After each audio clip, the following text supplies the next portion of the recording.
Hi అండి. ఈరోజు మనం చేసుకోబోయే రెసిపీ బేబీ కార్న్ మంచూరియా. ఇంకెందుకు లేట్ ప్రాసెస్లోకి వెళ్దామా. ముందుగా నేనైతే బేబీ కార్న్ను ఇలా క్లీన్ అయితే చేసుకొని ఇలా పెట్టుకున్నానండి. ఇప్పుడు వీటిని చిన్న చిన్న పీసెస్గా ఇలా అయితే కట్ చేసుకున్నాను. చూసారు కదా, ఈ విధంగా అయితే కట్ చేసుకున్నాను. ఇప్పుడు వీటన్నిటిని ఒక గిన్నెలో షిఫ్ట్ చేసుకుందాం. ఇప్పుడు ఇందులో నేను రుచికి సరిపడా సాల్టు,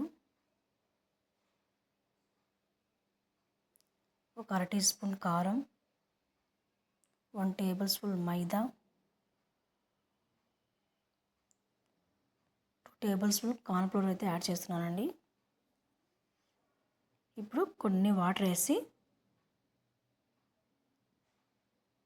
ఇప్పుడు ఇదంతా పట్టేలా బేబీ కార్న్ పట్టేలా ఇలా అయితే మిక్స్ చేసేయాలండి.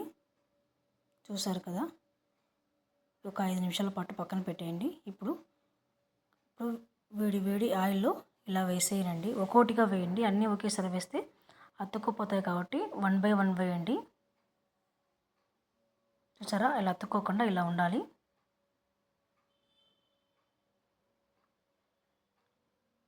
ఇప్పుడు మనము ఒకసారి చెక్ చేసుకుందాం. చూసారు కదా, ఈ విధంగా ఉంటే సరిపోతుందండి. ఇప్పుడు తీసి అన్నీ ఒక గిన్నెలో అయితే వేసేసానండి. అన్నీ ఇప్పుడు ఇదే విధంగా ఉండాలి. ఇప్పుడు కళాయిలో 2 టేబుల్ స్పూన్ ఆయిల్ అయితే యాడ్ చేస్తాను. ఇందులో నేను ఇప్పుడు సన్నగా కట్ చేసుకున్న వెల్లుల్లి యాడ్ చేస్తున్నాను. ఇందులో ఇప్పుడు నేను ఆనియన్ అలాగే క్యాప్సికమ్ ముక్కలు కూడా యాడ్ చేస్తున్నాను. ఇదంతా ఒక 50% వేగితే సరిపోతుంది, ఎక్కువ వేగాల్సిన అవసరం లేదు. ఇప్పుడు ఇందులో నేను రుచికి సరిపడా కొంచెం సాల్టు, ఆల్రెడీ ముందే వేసాం కదా, చూసుకొని వేసుకోవాలి. అలాగే సాస్లో కూడా ఉంటాయి కాబట్టి మనం చూసుకొని వేసుకోవాలి. ఇప్పుడు నేను ఇందులో సోయా సాస్ అలాగే చిల్లీ సాస్ యాడ్ చేస్తున్నాను. ఇందులో నేను టమాటా కచప్ కూడా యాడ్ చేస్తున్నాను. ఇదంతా ఒకసారి మిక్స్ అయిన తర్వాత ఇందులో నేను కార్న్ పౌడర్ వాటర్ అయితే యాడ్ చేస్తున్నానండి. 1 టేబుల్ స్పూన్ కార్న్ పౌడర్కు 3 టేబుల్ స్పూన్ వాటర్ అయితే యాడ్ చేసి వేసాను. ఇందులో నేను చిటికెడు షుగర్ కూడా యాడ్ చేశాను. ఇప్పుడు ఇదంతా ఒకసారి ఇట్లా మిక్స్ అయ్యేలాగా అలా కలపాలి. ఇప్పుడు నేను ముందుగానే చేసుకున్న బేబీ కార్న్స్ ఇందులో యాడ్ చేస్తున్నాను.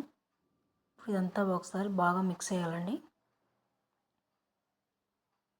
కొంచెం జ్యూసీగా ఉంటే బాగుంటుంది కదా. చూసారా, మన బేబీ కార్న్ మంచూరియా అయితే రెడీ అయిపోయిందండి. మీకు నచ్చితే షేర్ చేయండి, లైక్ చేయండి, కామెంట్ చేయండి, ప్లీజ్ సబ్స్క్రైబ్ చేయండి.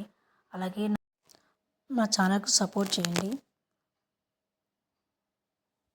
చూసారు కదా, ఇప్పుడైతే మేమంతా పట్టుకొని తింటున్నామండి. మా పిల్లలు చూడండి ఎలా ఉందో చెప్తున్నారు. టేస్టీగా ఉందంట, సూపర్ మమ్మీ, రోజు ఇలాగే చేసి పెట్టు మాకు అని అడుగుతున్నారు. Thank you for watching. Bye.